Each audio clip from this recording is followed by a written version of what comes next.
দাঁড়া, এই চোরেদের দাঁড়া। এই বেরাও, বেরাও এখান থেকে।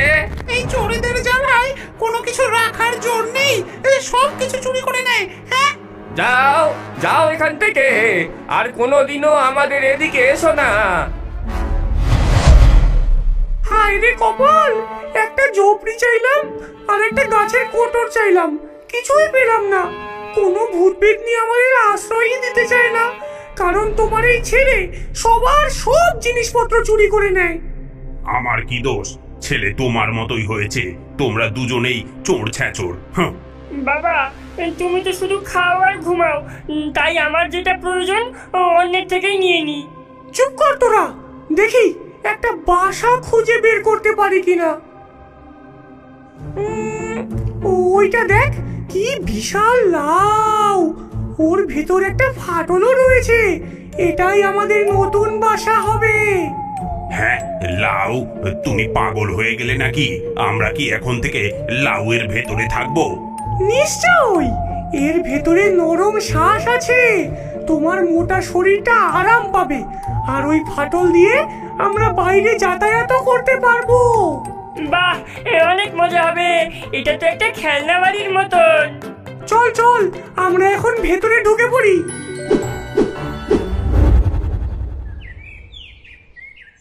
এদিকে গ্রামের রমেশ, তার স্ত্রী সীমা আর ছেলে রাজু যেই বাড়িতে থাকে সেই বাড়ির চালের উপরেই লাউটি ঝুলছিল।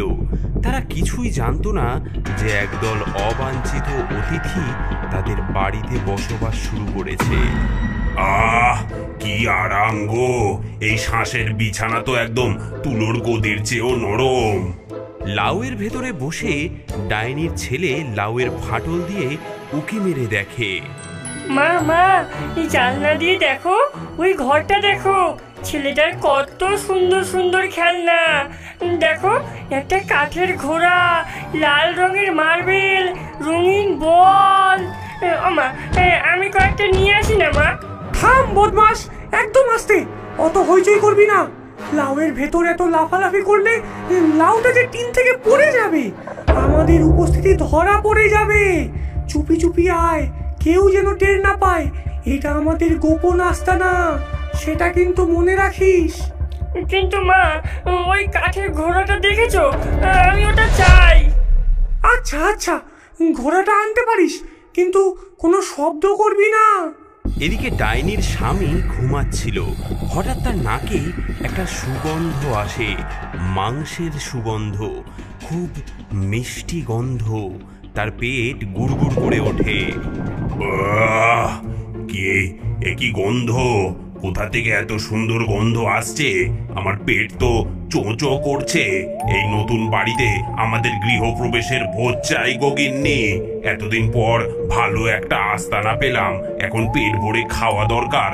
গিন্নি, তুমি বাড়ির রান্নাঘর থেকে কিছু ভালো ভালো খাবার নিয়ে এসো গিয়ে। কিছু মাংস টাংস নিয়ে এলে ভালো হয়। ঠিক আছে, আমি রান্নাঘরে যাব, এক্ষুনি যাব। এবার থেকে আর আমাদের খাবারের অভাব হবে না। ডাইনি জানলার সামনে দাঁড়িয়ে হাত লম্বা করে রান্নাঘরের দিকে হাত নিয়ে যায়। রান্নাঘরে খাবার আছে, ফ্রিজে দুধও আছে, আর আর মশলা, ও মশলা ছাড়া তো রান্নাই হবে না, সব আনতে হবে।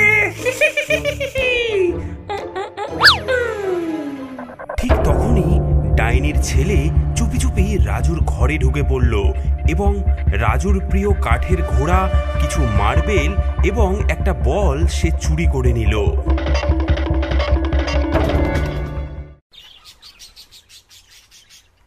মা মা, এদিকে এসো মা, আমার কাঠের ঘোড়াটা যে উধাও হয়ে গেছে, আর লাল মার্বেলগুলো কোথায় গেল? আমি তো কাল রাতে এইখানেই রেখেছিলাম, কেউ নিয়ে গেছে মনে হচ্ছে। আবার হারালো? কি অদ্ভুত ব্যাপার! আমি তো সবেমাত্র গতকালই তোর সব খেলনা গুছিয়ে রেখেছিলাম। দেখি দেখি তো, এমন তো কখনো হয়নি। তোর কাঠের ঘোড়াটা তো তুই অনেক যত্ন করে রাখিস, কোথায় যেতে পারে? কেউ চুরি করে নিয়েছে আমার প্রিয় কাঠের ঘোড়া। দাদু দিয়েছিলেন, ওটা আমার চাই মা, ওটা আমার চাই। এদিকে সীমা রান্নাঘরে মাছের ঝোল রান্না করবে বলে মশলা বের করছিল, কিন্তু এ কি, জিরার কৌটোতেও মাটি আর চিনির কৌটোতেও মাটি, গরম মশলার কৌটোতেও মাটি। কে করলো এসব? রমেশ, রমেশ, একবার এদিকে এসো। দেখো দেখো কি কাণ্ড। কি বলছো? সব কৌটোতে মাটি? কে এমন করলো? আমি সত্যি বলছি, দেখো সব মশলা উধাও, শুধু মাটি আর মাটি। কাল রাতে তো সব ঠিকঠাকই ছিল। এটা অস্বাভাবিক। কোনো চোর আসবে মশলা চুরি করতে? গত কয়েকদিন থেকে বাড়িতে কেমন যেন সব উদ্ভট ঘটনা ঘটছে। পাড়ার কারো করা কাজ নয় তো এগুলো? আগে রাজুর জিনিস হারাতো, আর এখন মশলা। আমার তো ভয় লাগছে। দিন যেতে থাকে আর বাড়তে থাকে ভূতেদের উৎপাত। ডাইনির পরিবার যেন নিজেদেরকে আরো স্থায়ী করে তুলেছে লাউয়ের ভেতরে। শোনো, শুনতে পাচ্ছ? আবার সেই শব্দ। টিনের চাল থেকে কেমন খসখস শব্দ আসছে।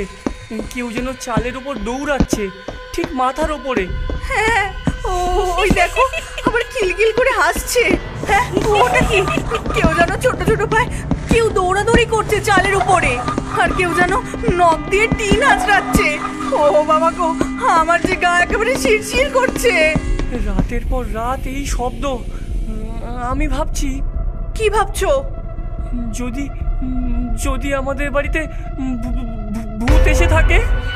এদিকে লাউয়ের ভেতরে রাতের আনন্দ চলছে।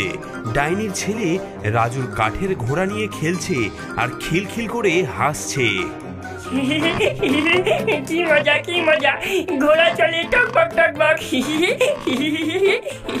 আস্তে হাস শয়তান ছেলে, নইলে ওরা টের পেয়ে যাবে। আর লাউয়ের ভেতর ঘোড়া ছোটালে যে কি ভীষণ শব্দ হয়, তখন কোথায় লুকাবি বলতো? আচ্ছা মা, কিন্তু কিন্তু কি মজা হচ্ছে দেখো, আমার কাঠের ঘোড়া। আর দেখো আমি আরো কি কি এনেছি, সব সুন্দর সুন্দর জিনিস।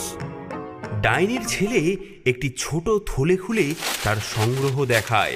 সেখানে এক গাদা জিনিস, রাজুর খেলনা, জামা কাপড়ের বোতাম, সেলাইয়ের সুতো, দেশলাই, এমনকি রমেশের পকেট থেকে চুরি করা কিছু টাকা পয়সা।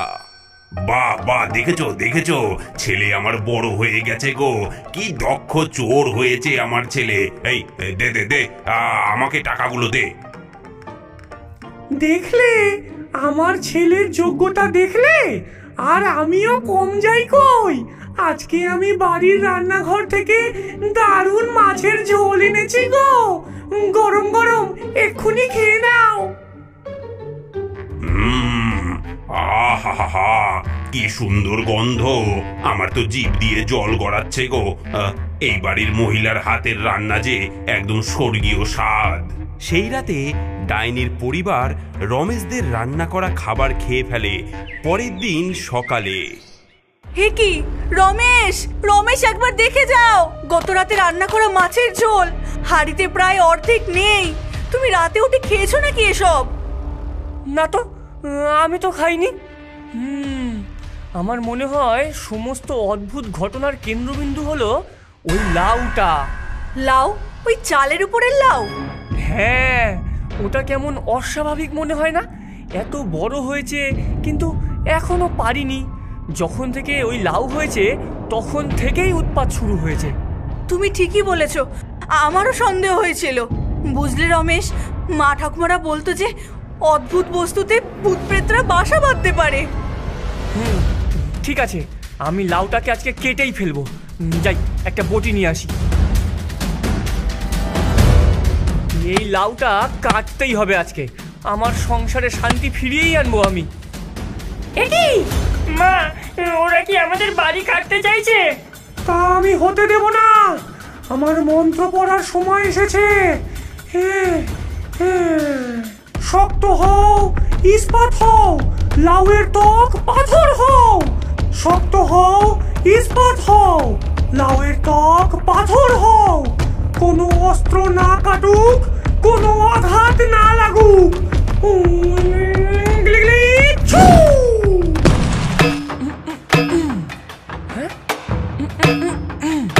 এ কি, লাউটা যেন পাথরের মতো শক্ত হয়ে গেছে। বটি দিয়েও তো কাটছে না। সীমা, কি অদ্ভুত ব্যাপার! এটা কোনো সাধারণ লাউ নয় গো।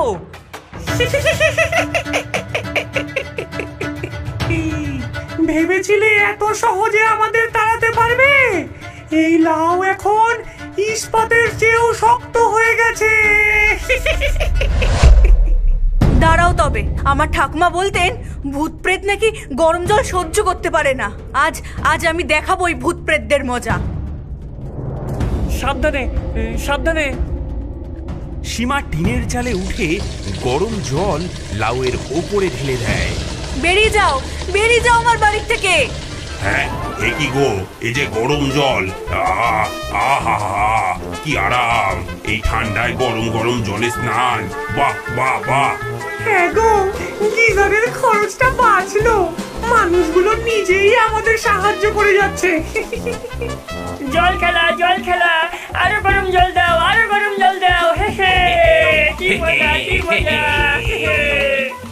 হ্যাঁ, গরম জলেও কিছু হলো না, বরং লাউয়ের ভেতর থেকে তো আনন্দের শব্দ আসছে। বাবা, মা, আমার একটা আইডিয়া আছে।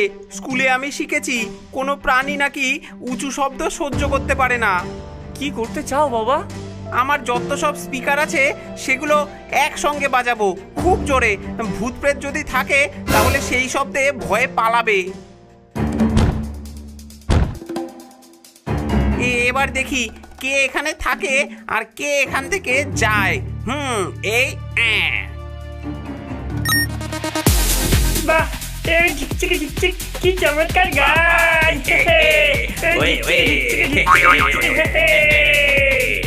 এটা তো মেলা লাগছে গো, ওই শশী কাপুরের গান আমি ছোট্টবেলায় শুনতাম। ওয়ে ডিজে বাজাও, ডিজে ওয়ে ডিজে বাজাও, আরে নাচো নাচো। হ্যাঁ, এতেও কোনো লাভ হলো না, বরং মনে হচ্ছে লাউয়ের ভেতরে কেউ যেন নাচ করছে।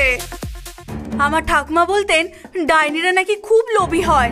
তারা নিজেদের কোনো প্রিয় জিনিস পেলে অন্য কিছু কোনো খেয়াল রাখে না। তোমার কথা শুনে আমার একটা আইডিয়া এসেছে। ওই দূরের গায়ে একটা বাবাজি থাকেন, তিনি তন্ত্র মন্ত্র জানেন। চলো তার কাছে যাই।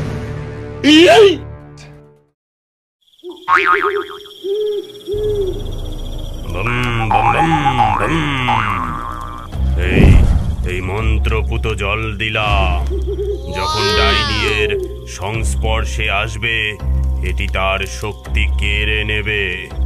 আর এই মন্ত্রটা মনে রাখো।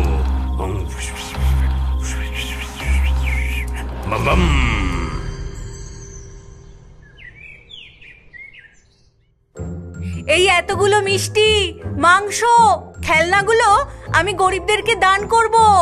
আহা, কি সুন্দর ওই রাজুর খেলনাগুলো। মা, আমার সেই রঙিন খেলনাগুলো দেখো দেখো, বাইরে রাখা আছে, নিয়ে আসি।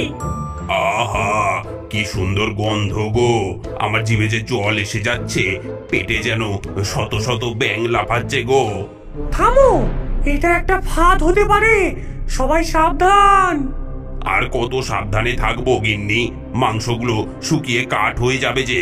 কত সুন্দর মাংস দেখে আমার যে জিভ দিয়ে জল আর থামছে না।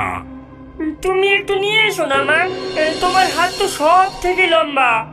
আচ্ছা, দাঁড়া।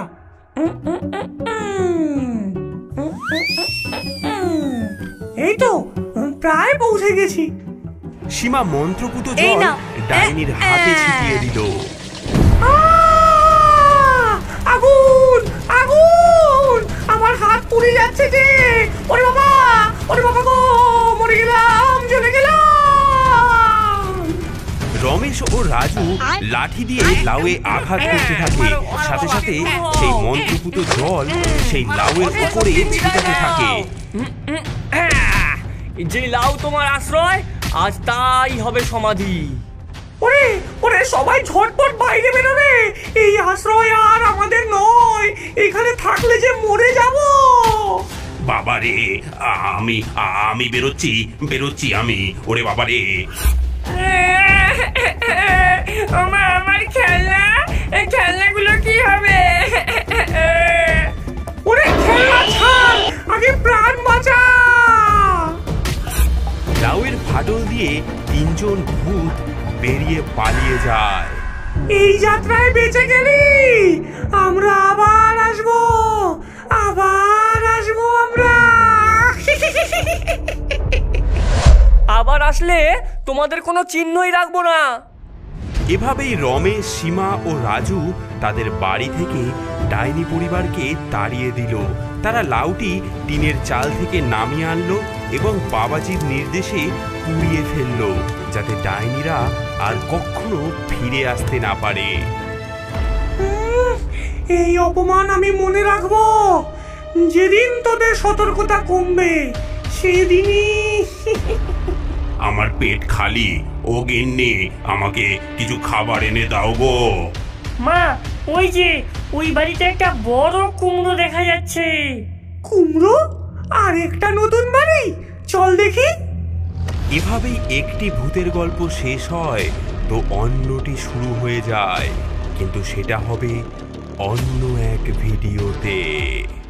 বন্ধুরা, আমাদের আগের ভিডিও ডাইনি ও হাঁসকন্যাতে যারা কমেন্ট করে জিতেছেন তাদের নামগুলি হলো উমা দাস, নীরব, হিমেল, অঙ্কুশ মণ্ডল, তানিয়া, পীয়ূষ, সোয়াতি, মঙ্গল মাহালি। এবং আমাদের ক্ষীরের পুতুল ফেসবুক পেজে যারা কমেন্ট করে জিতেছেন তাদের নামগুলি হলো অনুশ্রী, ইতি, মেরিনা এবং জারিফ। বন্ধুরা, আপনারাও যদি চান জিততে, তাহলে আপনার নামটি আমাদের ভিডিওর কমেন্টে লিখুন।